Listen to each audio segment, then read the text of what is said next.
This week on the Autocar Show, we drive the 2017 Skoda Octavia, which has been given a bold new face.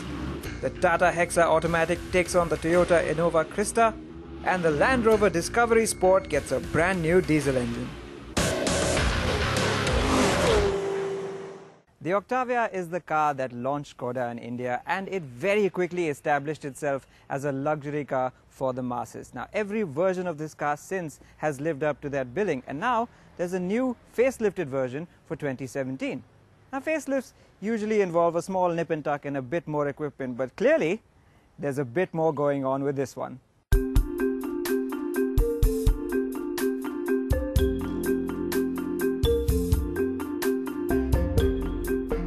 That's right, Skoda has taken this facelift quite seriously and completely changed the front end of the Octavia.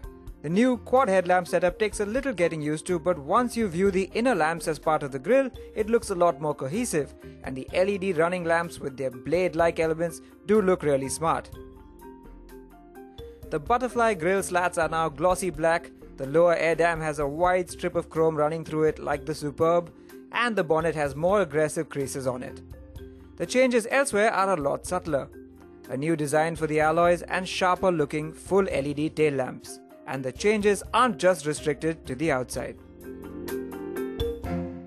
Now, as ever, in its quest to provide a luxury experience inside the cabin of the Octavia, Skoda has gone all out. As before, there's this lovely two-tone dashboard with soft touch plastics, there's double-stitched leather on the seats, and there's even a big sunroof. But new for this car are a set of new dials that are borrowed from the Superb, and this lovely grey finished plastic insert in the doors that even gets ambient lighting with 10 color options. That's right. But the addition that I love the most is this new 8-inch touchscreen, which looks like one continuous pane of glass. It's really slick to operate and is loaded with features.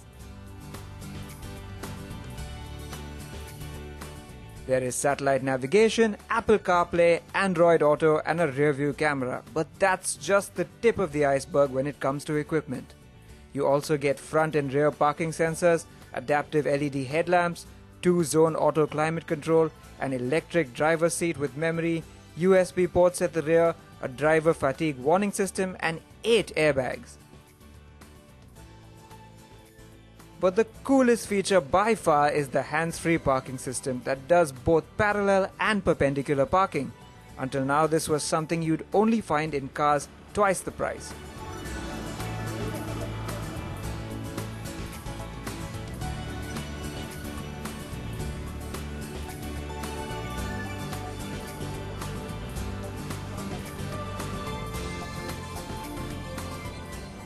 The other Octavia strengths remain, like a massive 590-litre lift-back boot and a huge rear seat that's perhaps lacking slightly only in thigh support.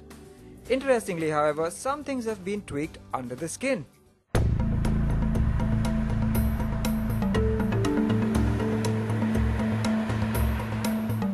Now, there are almost no mechanical changes on this facelifted Octavia, so I don't have a lot to tell you from behind the wheel, but there are one or two things of note. For one, the rear track has been widened by 20mm on this diesel version and 30mm on the 1.8 TSI petrol version, and that, Skoda says, is to improve aesthetics as well as give it better handling and road holding at high speeds. Frankly, I can't quite feel the change here on these roads, but perhaps if you pushed it a little harder, you'd feel a bit more stability. Now, the other change is that the suspension has been softened across the board, and this is the change you definitely can feel. It feels a lot comfier at low speeds and over bumps, but when you do pick up the pace out on the highway, you will feel that it floats a lot more than it used to.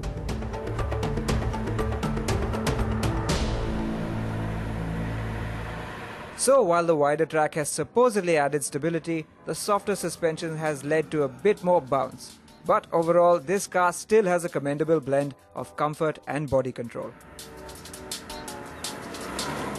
What hasn't changed at all are the engines. You still get a 150 horsepower 1.4 litre petrol with a manual, a 180 horsepower 1.8 litre petrol with a DSG automatic, and a 143 horsepower 2 litre diesel with either a manual or a DSG automatic. On this drive, we got to sample the diesel auto. Well, the diesel engine, as before, feels really punchy and it's got a solid kick in the mid-range. It's quite smooth too, but it's perhaps not the most refined engine in the class. So the Octavia fundamentals remain. It's a solid car with a lot of space and practicality, strong engines, loads of features and a quality cabin, which really gives the car an upmarket feel. The new features only add to that appeal. The chauffeur-driven will appreciate the cushier ride, and the new face, well, it grows on you in time. It will continue to be priced at a slight premium, but then, as before, you do get a lot of car for your money.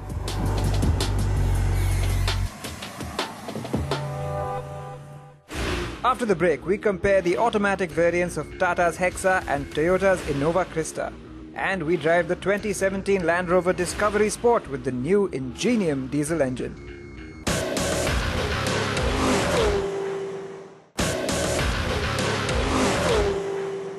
Ever since it was launched, the Toyota Innova has been the king of the MPV segment, and no competitor has been able to dethrone it so far. It's just knocked everyone out of its path.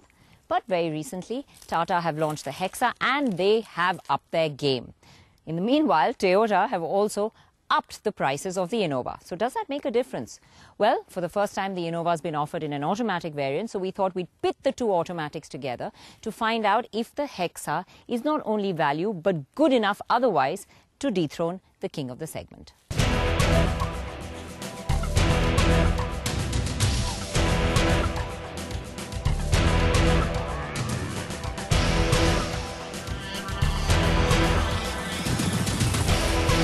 Let's first take a look at the prices of the top-end variants of both cars we're comparing.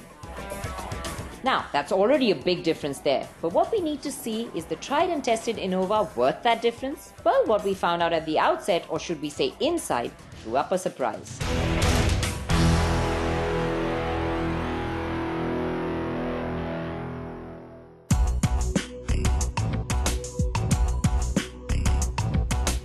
When you hop into the inside of the Innova, it does look quite modern and there is a nice flow to the dash. However, there does seem to be a mix and match of too many materials and textures, especially when you compare it to the Hexa, which is smart but simple. In contrast, the Innova feels like it's trying too hard. The quality of plastics in the Innova also feel a little lower as far as this comparison goes. Still, the new semicircular lighting in the roof of the rear seat is a smart touch, and the cabin remains a spacious and practical one with ample storage. The quarter glass in the front pillar also makes visibility around corners better than the Hexa. Now, we always looked at the Innova interior and admired it. It made you feel like you were in a premium car. But in this comparison, the Hexa has really surprised us. It actually feels more premium of the two on the inside, and that's largely down to the materials used. Like soft plastic on the top of the dash, which has a nicer grain. Even the harder plastics over here are not so shiny. The single coloring across the dash, the plastic chrome that's used looks much better. So overall, it lets you feel like you're in a much more premium car. But there are things wrong with this cabin as well. In comparison to the Innova, there really isn't much storage in the central console. The Innova does have the storage at the front. This has only a cup holder and the closed box. So if you're carrying coffee and glasses or a phone, there's one place to put them, or then you have to put them in the closed box, and that's a struggle to get them in and out. Also, this touchscreen is just way too small for a car of this size, but it does have other equipment. Let's take a look at the list of both the cars. Well, that's how they stack up on features, but it's time to check how they match up on space overall. Well, to get into the middle row, you need to open these really large back doors. So there's a nice big access into this back seat. But for once, I'm not going to be doing this test because I'm only 5'3", so that isn't a great representation. And since I have Varun, George, our all of 6 feet tall producer with us today, I'm going to use him to check out the space in the middle row and in the third row. Varun. Well, getting in is a bit of a climb into this back seat, but I think otherwise than that, Varun is pretty comfortable. You have enough space. And I'm going to make him sit behind himself so you can see that He's all of 6 foot tall. He has a good amount of room. And the beauty about the Hexa is its width. There's a lot of width in this car, so there's a lot of space and you feel like it's roomy. Shall we get into the third row?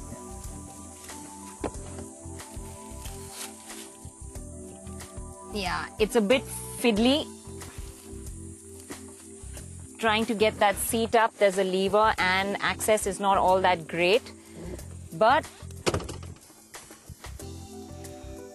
once you're in, I think Varun has good enough leg room. I think he's a little low to the ground, but it's not too bad. Are you comfortable? There's a lot of space here, so it's good. I think the only thing lacking is the headroom, and over a bump or two, Varun might knock his head. But other than that, I think the back seat of the Hexa is really a spacious enough place to be for even a person as tall as him. Next up, the Innova. Varun, it's all yours. I think legroom was more in the Hexa, Yeah. and I think even the width, you were sitting much further from the other seat. And besides that, how comfortable? I think the seats on the Hexa were more comfortable, and this one's firmer and flat. So Yeah. So I think overall the Hexa's middle row is better than the Innova. And let's check out the third row and see how that does.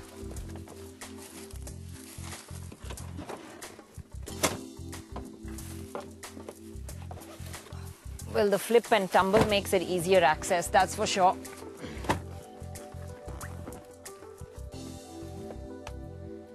How's it on legroom? bad, very bad, actually. And are you sitting, yeah, you're a little bit more knees up here as well, right? Yes, yes.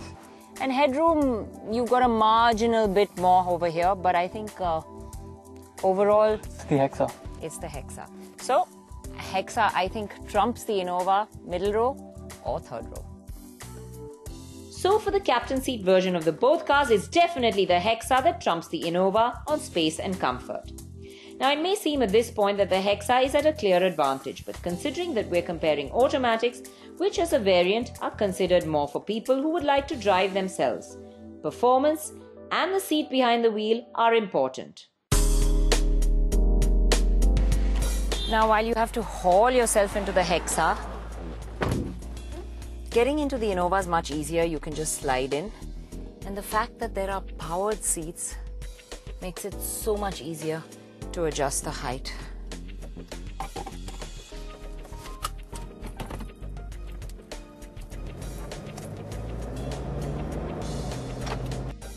The Hexa, on the other hand, has a manual adjust, so the Innova is already ticking off the right boxes from the front seat. Now, since the Hexa is only offered with a diesel power plant, we are comparing it with the Innova Diesel Auto. The Innova comes with the 2.8-litre engine producing 174 HP and 360 Nm. And the Hexa has the 2.2 Varicore, which produces 156 HP and 400 Nm of torque. Looks interesting on paper, though the Hexa has less power, it produces more torque. So how do they feel out on the road? The Innova's engine definitely feels the stronger of the two. Put your foot down and there's always ample power served up. And whether you're nipping in and out of traffic gaps or cruising down a highway and overtaking, it just comes so easily. Our test figures just put a stamp on our feeling out on the road. The Innova wins the race to 100, and even after that, it just gets stronger and stronger. However, the Hexa does actually do better in initial acceleration, getting off the line a little smarter, which is what makes it feel quite effortless to drive. It may not have the strong mid-range of the Innova or as good a top end, but you never really lack for power whether you're in the city or cruising. And as far as refinement goes, it's definitely the better of the two. Now the Hexa's engine does make a certain amount of noise, but it is definitely more refined and feels less coarse than the Innova. It's not only in terms of sound, it's also in the way that it delivers, thanks to the gearbox. Now the engine in the Hexa may not feel as punchy or as quick as that of the Innova, but what does play to its advantage is the gearbox that just shifts cogs so seamlessly, smoothly and quickly. The Innova's gearbox, on the other hand, takes a little while to respond, especially at low revs, and it also shifts up quicker. Still, the way it is geared makes it feel the punchier performer overall, and it does produce the better 20 to 80 and 40 to 100 times. Also, you can counter the little gearbox hiccup by shifting into sport mode, where it holds a gear longer and downshifts a bit quicker. In addition, there are also drive modes.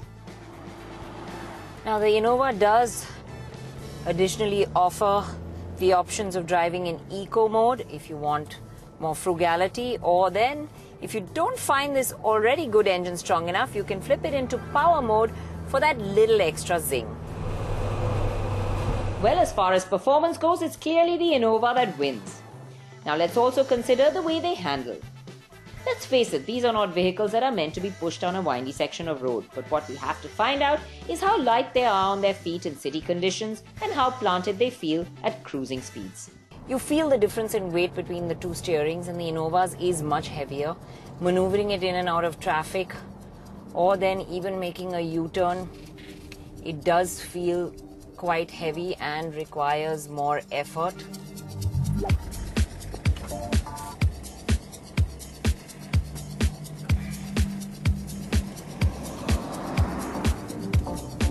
But on the flip side, as you pick up the pace or when you're cruising down a highway, this is the steering that offers more security. It makes you feel more stable, more planted, and even going around corners, it has a better heft to it. The Hexa, on the other hand, feels lighter and more nimble on its feet in the city, but it just doesn't provide the kind of connect or security that the Innova offers at higher speeds. Still, it does claw back some advantage with the fact that although it has more roll, it still feels better around corners. But let's see how they ride over our roads.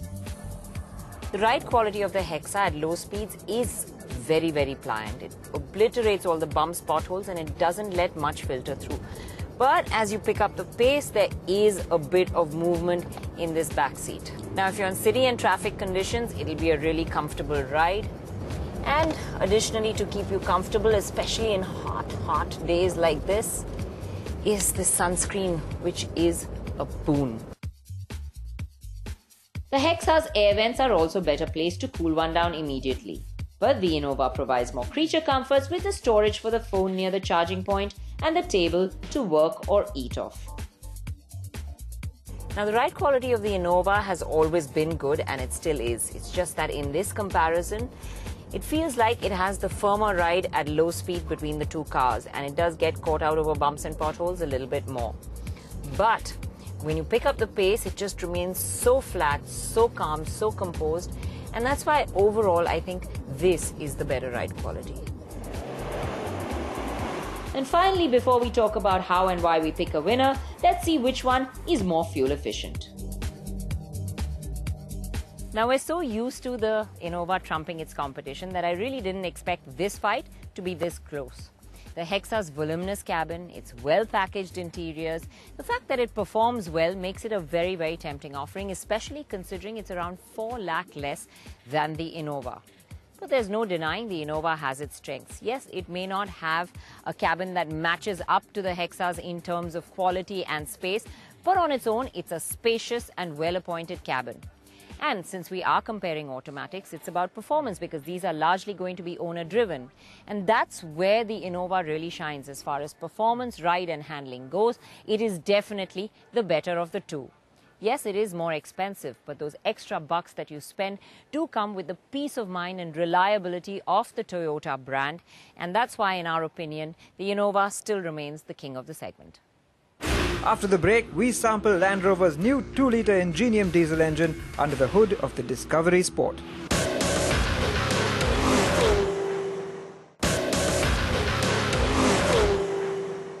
I'm here with something I've been waiting for a long time. No, it isn't the new Discovery Sport. What's new actually is the engine under the hood. Now, Jaguar Land Rover call it the Ingenium. It's their new 2-litre diesel. It's supposed to be more refined, more punchy, nicer to drive. We have the car with us today. Let's see what it's like.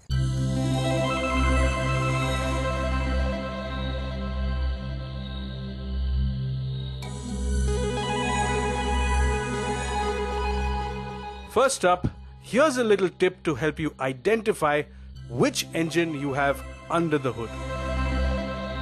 Now the new Ingenium is going to power a whole host of cars, but you won't be able to tell from the outside. If you want to make sure which engine you have under the hood, it's quite simple actually. Pop it open, look at the engine cover, and it's right here, Ingenium. But what's the new generation JLR diesel all about? Well, for starters, it's about being cleaner and greener. It's about being more efficient, more refined, and of course more punchy and fun to drive too. An all-aluminium construction, this engine also uses a lot of tech that enables it to run smoother. To begin with, there are twin balancer shafts that smoothen things out considerably. There's an acoustically damped oil sump that blots out the sharp tapping sounds of a diesel. And JLR has also used technology like decoupled fuel injectors and low-friction ancillary drive systems. Things like oil pumps, water pumps, aircon compressors, and even the alternator. But technology is only a means to an end. So is this engine really more refined and punchy at the same time? The best way to check is to get behind the wheel and hit the starter button.